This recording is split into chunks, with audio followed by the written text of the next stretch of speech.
How did it come that Nick Robinson starred in the film? Would you introduce some stories about him?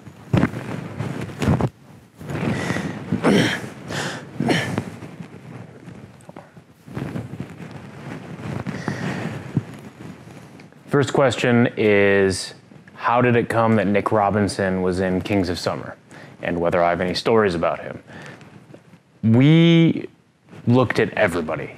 We saw so many tapes and I auditioned so many kids because I loved the script that was written by Chris Galetta, and it was such a unique role and such a special role, and it took months.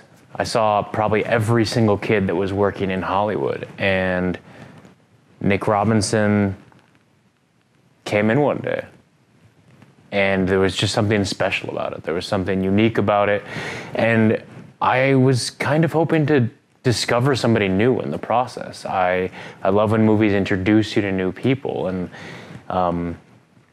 there's a lot of kids that you said, oh, that kid's in that teen movie, and that kid's in that teen movie, and that kid's in that teen movie. And so the idea of being able to take a script as original as Kings of Summer and put someone new in front of your face, that was appealing to me. And Nick had never been in a movie before. He was on a TV show I'd never seen, but there was just something very unique and effortless about him and what he brought to it. So it sort of became a no-brainer, and I feel like now I'm sort of stuck with him forever. He's kind of turned into my weird little brother that I like to give shit to. He's the best. He's obviously gone on to have an incredible career, and he will go on to probably have a much better career than I will. He just has that innate effortlessness in him that very few actors, much less people, have. And as far as stories go, I mean, there's an endless amount of stories of us just in the woods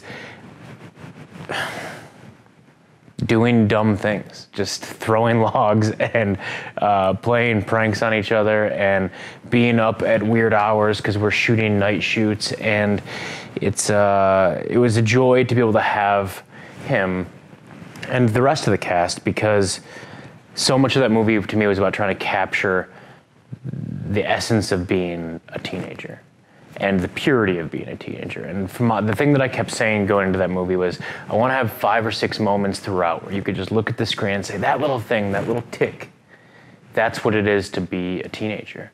The small little just mannerisms that you almost can't teach. And so things like them banging on the log, that whole montage, that's them. That's them being boys and us just having to capture it. So I was fortunate enough to be able to do that. And if you ever see him, you should call him Nighthawk, because that's the nickname we gave him. What is the most impressive memory of a summer from your youth, and is that story reflected in your film? The question is what the most impressive memory is from my youth and whether that was reflected in the film. Oddly enough, when I was a teenager, I left my parents' home and I went and lived in the attic of my grandmother's house across the country. And so I kind of lived this weird approximation of Kings of Summer without actually being in the woods. But I always had a treehouse in my backyard, and we always built forts, and I was just kind of a troublemaker. I would always find weird schemes. Joe very much is me as a character. Many people have observed about that and joked around about that. As far as memories from my youth, I was a weird kid because I think I was nostalgic for my youth before it was ever even over. I always knew that it was going to come to an end, and that was sad to me, and I didn't want to grow up because I knew that that freedom would suddenly go away and we would never have that again. But I think I've also forgotten the majority of my childhood. So I just remember being a troublemaker and building forts and creating weird adventures and walking around with my friends at night and just finding schemes. That's what we did. And the movie very much as a whole, I think that spirit is very similar to, I think, what my childhood was. Which film or director influenced you on this movie, and what's your favorite film about summer? The question is which films influenced me on this movie and what my favorite film about summer is. Obviously, Stand By Me and early Amblin stuff like Back to the Future and E.T., those are huge touchstones for Kings of Summer. But also a very huge touchstone for the film, for me, is the work of Terrence Malick. I love how ethereal his work is. I love how lyrical it is.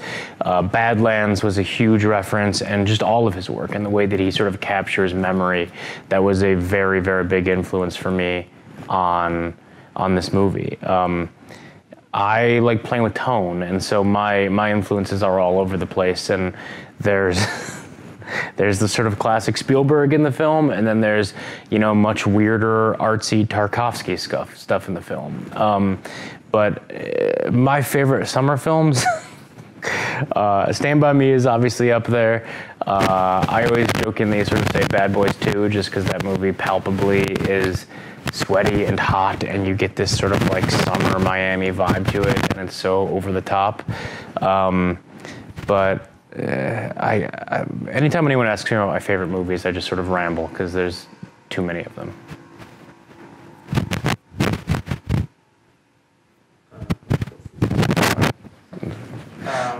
Next one. I was very surprised that Nick, Aaron, and Moises appeared in Constant Island in the bar scene. How did that come across? The question is how Nick, Aaron, and Moises appeared in the bar scene of Kong Skull Island, and that was me just wanting to put them in there. I like the idea of putting those kids in the rest of my movies, and in just as actors, or ideally hiding them. I like the idea that Joe, Biagio, and Kelly would appear sort of as those characters throughout whatever films I'm making. So I just called them up one day. I said, hey, I'm shooting this thing. I want to put you in the background of a shot. I want to fly you out here.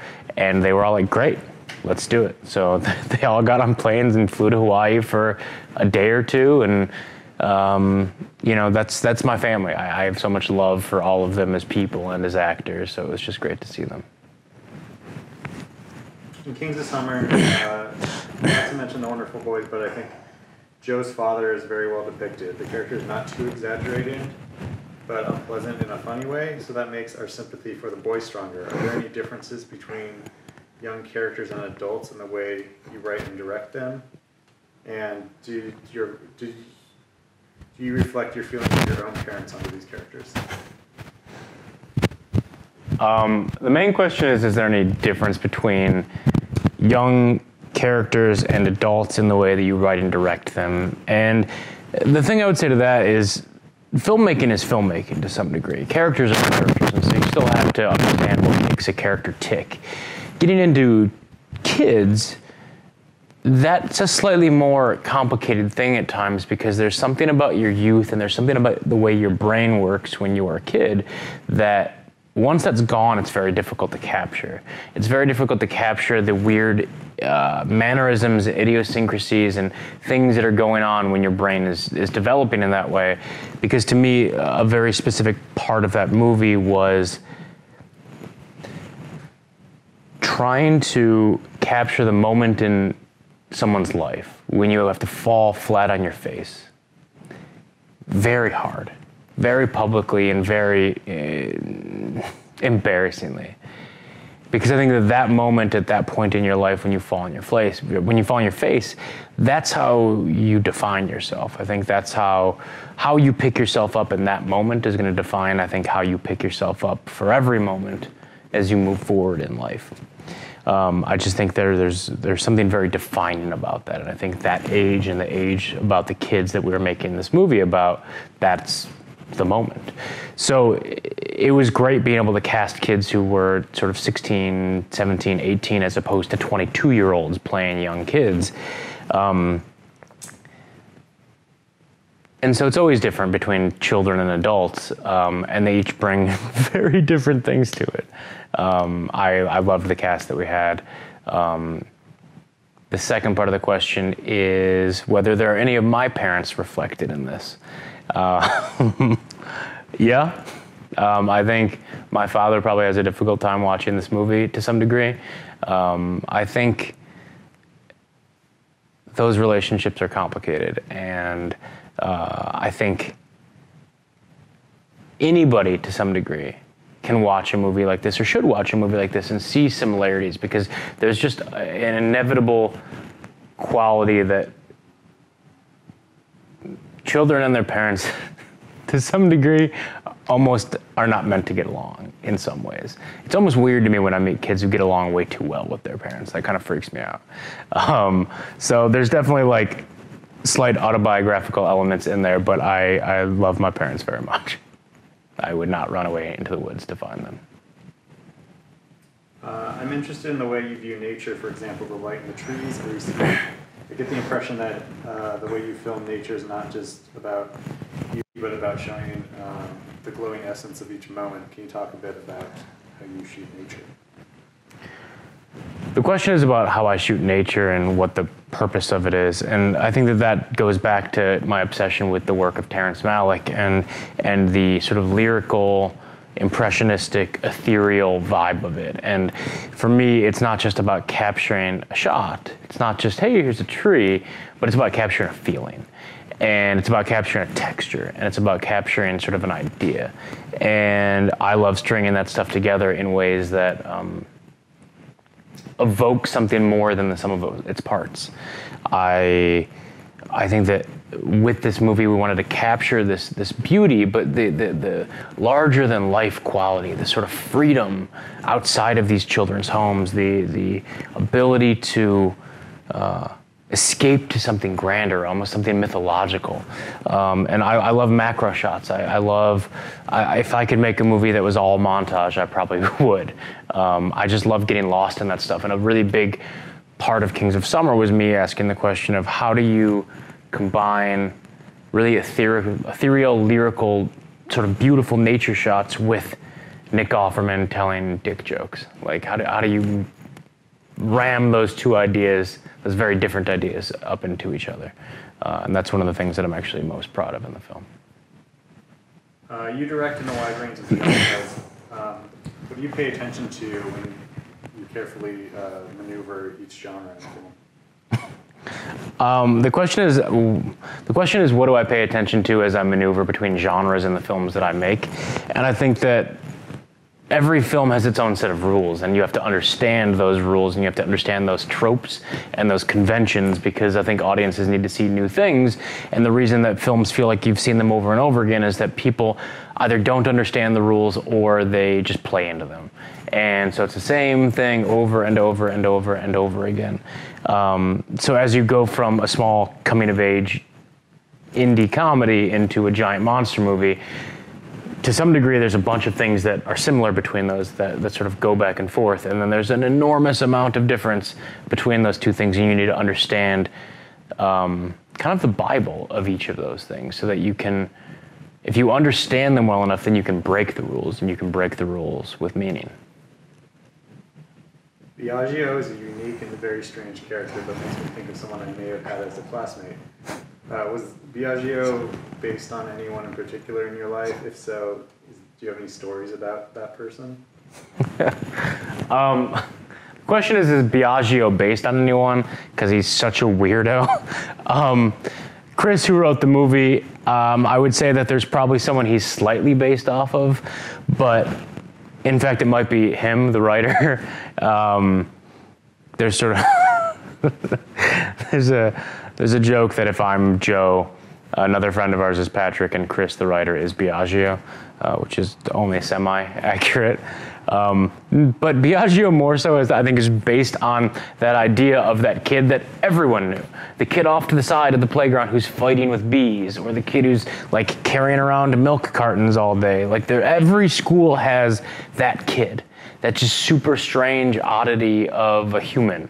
And the goal was to, how do you take that weirdo and make him the heart of the film in a strange way? Like he almost, like, Dobby, it's Dobby, right, in Harry Potter? Dobby. He almost has like the Dobby quality in Harry Potter, where he's such a little weirdo, but you care so much for him. And so much of the build of our film actually relies on you applying a certain amount of like pathos and sort of human emotion to a character who seemingly doesn't know human emotion. So he's kind of based on every little weirdo out there. I'm a big fan of your work, especially Kings of Summer, which reminded me of my youth, its miserableness, and the bittersweet memories. My question to you is about your choice of music. I get the feeling that you chose rock music, which matched the theme of the film like a good DJ. In Kong Skull Island, you used hard and psychedelic rock musicians like Black Sabbath and David Bowie to match the atmosphere of the Vietnam War era.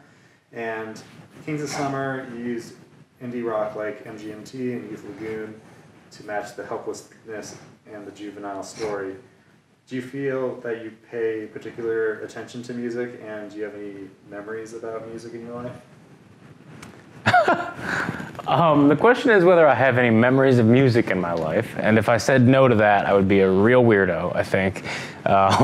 Yes, I have memories of music in my life, but the bigger question is how I choose music and the usage of indie music in particular. But also, at the beginning of this question, the person asking it described childhood as this mix of like awful despair and like beautiful memories, which is a pretty perfect way to describe your childhood. Awful despair and beautiful moments. I think that kind of is what Kings of Summer is. So I wish I could put that on the poster. Kings of Summer, awful despair, beautiful memories. I actually don't really like indie rock, oddly enough. I think the MGMT stuff was really fitting for this. I think the Youth Lagoon songs are really beautiful. I'm kind of obsessed with hip hop and largely listen to that. Being able to put Thin Lizzy in Kings of Summer was one of my favorite moments in life. I love that band so much. I would put a Thin Lizzy song in everything. You know, in Kong it was amazing because we had the money to license, you know, these super expensive, amazing, like pillars of 70s psychedelic classic rock. We didn't really have a budget like that in Kings of Summer.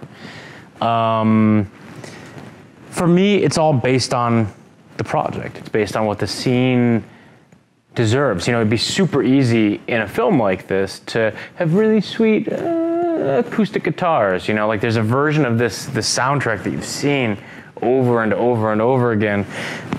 And the Youth Lagoon stuff and the MGMT stuff did have sort of a trippy nature to it, but also I wanted it to feel more modern in, like, to me the whole movie is sort of based on this idea of if the Stand By Me kids could actually go and run away into the woods, what happens when my generation, who wasn't raised like that, didn't fight wars like that, when they go run away into the woods, when we're just raised on Zelda and that's the closest thing that we have to go into the woods, what happens?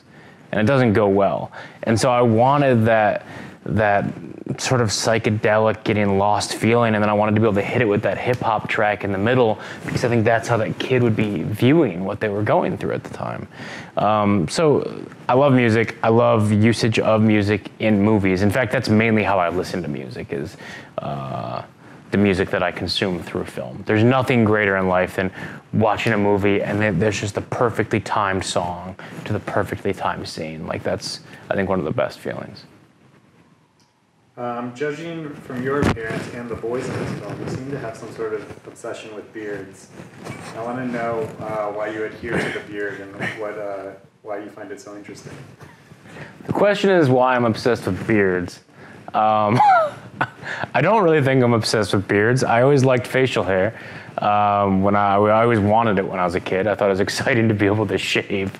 And I could always grow facial hair pretty early. So in like middle school, I would do like a Civil War mustache, or at one point I had like a porn star mustache, or like big sideburns. I always thought that was fun. In Kings of Summer, like, just growing a beard, and that's such an idea of manhood, you know? Like, in fact, the beards in the movie kind of, they have like way too clean of edges, because I wanted it to kind of be the idea of how these kids thought their beards looked, as opposed to how they actually would have looked. Like, the whole movie is sort of this escape into what they think is happening. This kind of happened by accident. This is like I did not intend to look like a weirdo all the time, like a strange Viking garbage man.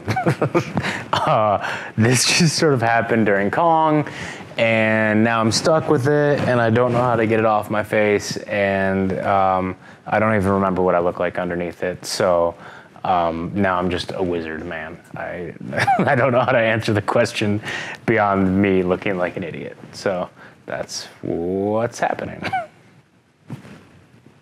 From your standpoint as director, what is the common point or theme between Kings of Summer and Kong Skull Island?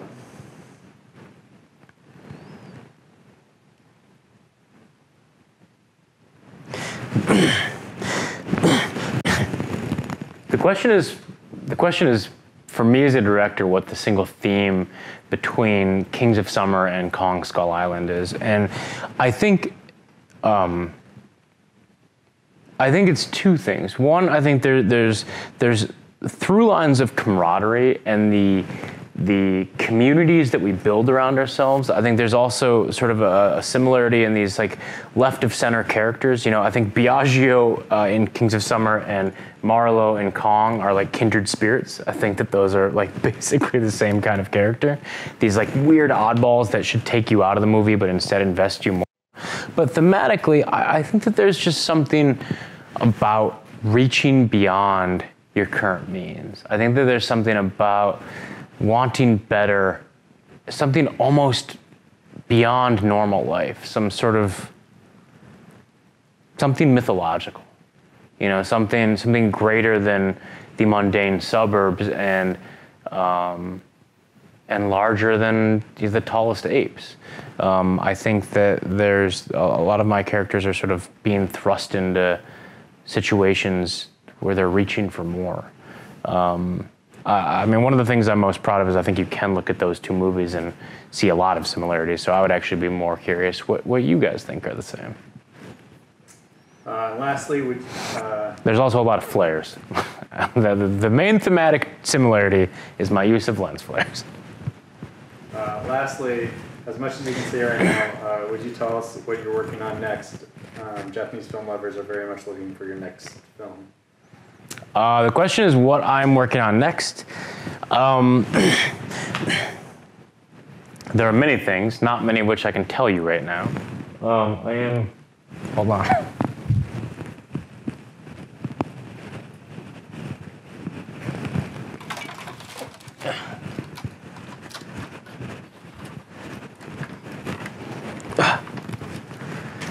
Trying to get this guy made. The one and only Metal Gear Rex. That's a passion project of mine that I'm trying to figure out right now. We have a script that I really love, and it's well known how much I adore the characters and world of Hideo Kojima.